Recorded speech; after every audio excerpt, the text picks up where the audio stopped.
Tulsi Gabbard is one of the few members of Congress that continues to come out on the right side of the issues every single time without hesitation.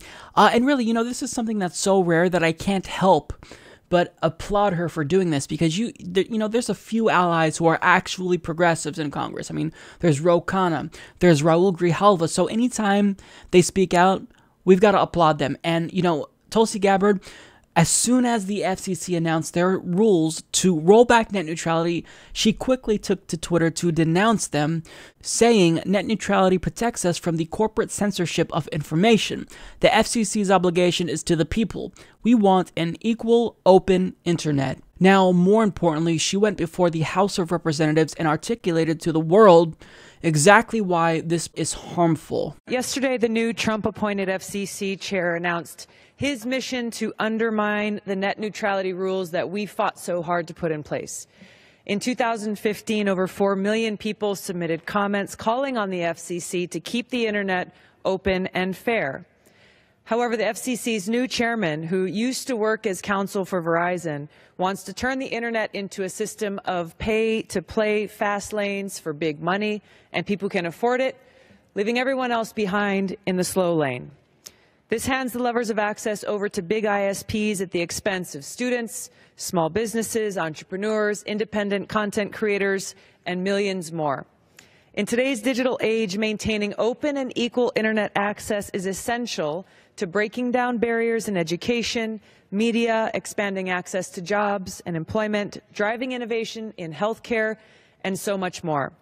We must stand strong in opposition to the FCC's attack on fairness, equality, and net neutrality. Now, that's absolutely right. This is nothing more than pay-to-play. This is what it will devolve into at a minimum, but it's going to get worse than pay-to-play. We're going to see censorship on a new level, which is something that will stifle democracy. So I think that the implications of rolling back net neutrality, they're vast, and it's bad.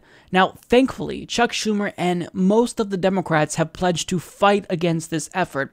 And that's good, because last time there were many Democrats who were just silent because the last FCC chairman who tried to gut net neutrality was appointed by President Obama. So they really couldn't come out and speak out against the president's FCC chairman. But now Trump and his chairman is doing this. So, I mean, whatever. I'll take your help if you're going to offer it to us, but I wish you would have just been consistent. But look, this is not something that anyone should be against. If you are against net neutrality, then you don't understand it. I'm convinced you don't understand it. And there's a reason why 81% of the American people are in favor of net neutrality. And it's because this is just pay to play. This will only benefit companies like Comcast, Verizon, AT&T, and Charter. And in fact, smaller companies, including Etsy, Foursquare, GitHub, Imager, and Warby Parker, have come together to explain exactly how net neutrality will kill their companies. So the letter reads, "The success of America's startup ecosystem depends on more than improved broadband speeds. We also depend on an open internet, including enforceable net neutrality rules that ensure big cable companies can't discriminate against people like us. We're deeply concerned with your intention to undo the existing legal framework. Without net neutrality, the incumbents who provide access to the internet would be able to pick winners or losers in the market. They could impede traffic from our services in order to favor their own services or establish competitors. Or they could impose new tolls on us, inhibiting consumer choice. Our companies should be able to compete with incumbents on the quality of our products and services, not our capacity to pay tolls to internet access providers." Now, people will, retort and say, well, if they don't like this, if consumers don't like what Comcast is doing, for example, then why don't you just go to another company? Again, it's not like we didn't already think of this. We have thought of this, but there's monopolies in almost every area of the United States. And if there's one area, if you're lucky enough to live in a region of the country where you have access to 2 broadband internet service providers, then they will both align to screw over the consumers, so you still don't have a choice. So this does not foster competition. It doesn't foster market growth. It will inhibit competition and inhibit market growth. But Ajit Pai here wants you to think otherwise. And the 19% of the country who doesn't know how this will hurt them specifically, needs to understand that this is a huge issue that doesn't just, fall on, left, right. This hurts everybody equally.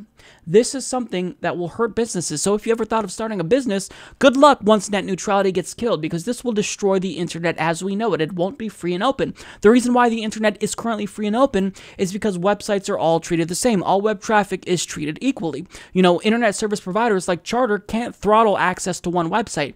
All internet traffic is treated the same. So there is no way that we can back down. So I applaud Tulsi Gabbard, and I hope everyone else speaks up on the left and the right, because this is an issue that nobody should align with Verizon and AT&T on. Because if you're on the side of these internet service providers that want to kill net neutrality, you are acting against your own interest and need to wake up. You need to wake up. I got actually some pushback from conservatives on Twitter who say, oh, well, Obama just appointed Marxists, and this is legit Pai undoing his Marxism.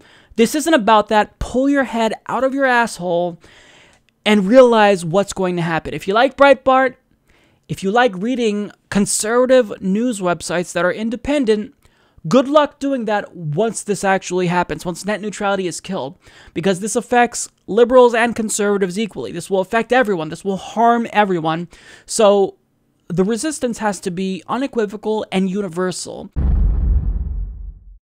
Support this podcast by joining the independent progressive media revolution today at humanistreport.com.